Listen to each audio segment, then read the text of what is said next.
السلام عليكم ورحمة الله وبركاته. عاملين ايه؟ يا رب تكونوا بخير. ازيكم يا اصدقائي؟ معاكم ملاك اسلام، والنهاردة موضوع حلقتنا مهم جدا وبيمس كل انسان عنده ضمير وحب للعدل والسلام. هنتكلم عن قضية كل العرب والمسلمين، عن فلسطين الحبيبة وغزة الصامدة، من بداية الحرب في 2023 لحد الهدنة في 2025. هنسرد الأحداث بأسلوب حيادي، وهنركز على الجانب الإنساني والثقافي، وهنشوف مع بعض إزاي الدنيا وصلت للوضع ده. تابعوا معايا للنهاية. خلونا نبدأ بفهم بسيط للصراع. فلسطين هي أرض مقدسة لكل الديانات السماوية، هي نقطة تاريخية بتمر بأزمات كبيرة بقالها سنين طويلة. الصراع اللي بيحصل بين الفلسطينيين والإسرائيليين مش جديد، ده صراع طويل مرتبط بالاحتلال والحقوق والمقاومة. الشعب الفلسطيني بيطالب بحقه في أرضه وحياته الكريمة، وفي المقابل الاحتلال بيحاول يثبت وجوده بأي طريقة، وده اللي بيولد دايما أزمات كبيرة. في أكتوبر سنة 2023 الحرب دي بدأت، وكانت واحدة من أصعب الأوقات اللي مرت على الشعب الفلسطيني، وخصوصا في غزة اللي أصلا ظروفها صعبة جدا. اتعرضت لضربات قوية، والناس اللي فيها عاشوا أيام صعبة بكل معاني الكلمة. غزة اللي بنقول عليها أكبر سجن مفتوح في العالم دخلت في دوامة حرب. حياة أكتر من 2 مليون إنسان اتأثرت، والبيوت اللي كانت مأوى للناس اتدمرت، والمدارس والمستشفيات اتضررت، وحتى البنية التحتية اللي هي أصلا ضعيفة ما بقتش موجودة. أطفال غزة اللي بيحلموا يعيشوا حياة عادية زي أي طفل في العالم شافوا الحرب بعينهم، سمعوا صوت الصواريخ بدل أغاني الطفولة، ونور الكهرباء كان بالنسبة لهم حاجة نادرة جدا. المستشفيات كانت بتواجه أزمة كبيرة، نقص في الأدوية والمعدات، والأطباء كانوا بيشتغلوا في ظروف مستحيلة علشان ينقذوا الأرواح. وده كله بيبين قد إيه الشعب الفلسطيني بيعاني بشكل يومي. مع بداية الحرب العالم بدأ يتحرك، طبعا مش بسرعة كبيرة، لكن كان في محاولات دولية للتهدئة. المنظمات الحقوقية زي الأمم المتحدة اشتغلت على تقديم مساعدات إنسانية، ودول عربية وإسلامية بدأت تضغط على الأطراف للحصول على الهدنة. لكن للأسف في البداية الجهود دي كانت ضعيفة جدا، وما كانتش بتقدر توقف التصعيد اللي بيحصل. على مدار سنتين المفاوضات دي استمرت، وكان في كتير من المبادرات اللي بتتحطم بسبب غياب التفاهم بين الأطراف.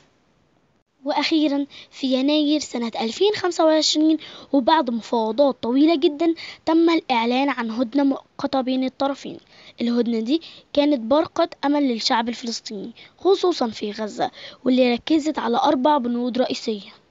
أولا وقف إطلاق النار، تم الاتفاق على وقف الأعمال العدائية لمدة 60 يوم كبداية، وده كان هدفه منح المدنيين فترة من الراحة بعد شهور طويلة من الحرب.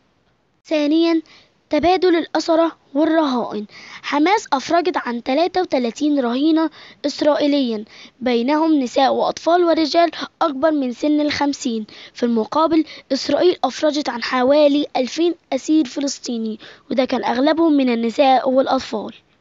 ثالثا المساعدات الإنسانية، تم السماح بدخول 600 شحنة مساعدة إنسانية يوميا لغزة. من الشحنات دي 50 كانت محملة بالوقود، و300 شحنة اتوجهت للمناطق الشمالية اللي كانت ظروفها أصعب بكتير. رابعا تحسين أوضاع الأسرى الفلسطينيين، الاتفاق شمل تحسين ظروف الأسرى الفلسطينيين في السجون الإسرائيلية. لكن الأهم من ده إن موافقة اللي ما يتسموش على الهدنة كانت اعتراف ضمني بفشلها في كسر إرادة الفلسطينيين، خصوصا أهل غزة اللي صمدوا بكل شجاعة قدام الحرب والدمار.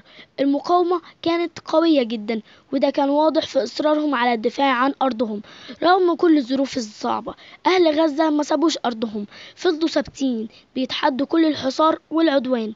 كل يوم كان في مقاومة، وكل لحظة كان فيها صمود بيوصل للعالم رسالة: غزة مش هتنكسر، والشعب الفلسطيني مش هيتنازل عن حقه في وطنه. الهدنة دي مش بس كانت لحظة استراحة، لكنها كانت دليل على قوة الفلسطينيين اللي فرضوا وجودهم على أرضهم رغم كل شيء. بعد الهدنة غزة لسه قدامها طريق طويل عشان تتعافى. الناس محتاجين خدمات أساسية زي المية والكهرباء والمستشفيات، ومحتاجين دعم دولي كبير عشان يقدروا يعيشوا حياة طبيعية. كمان التحدي الثقافي والنفسي مش سهل، أطفال وشباب كتير محتاجين تعليم ودعم علشان يقدروا يبنوا مستقبل أفضل. الفلسطينيين معروفين بأنهم بيحبوا التعليم والثقافة، لكن الحروب المتكررة خلت التعليم صعب جدا. بالرغم من كل ده، الشعب الفلسطيني شعب قوي جدا وصامد، وكل يوم بيثبت للعالم قد ايه هو شعب متمسك بحقه وحلمه في الحرية.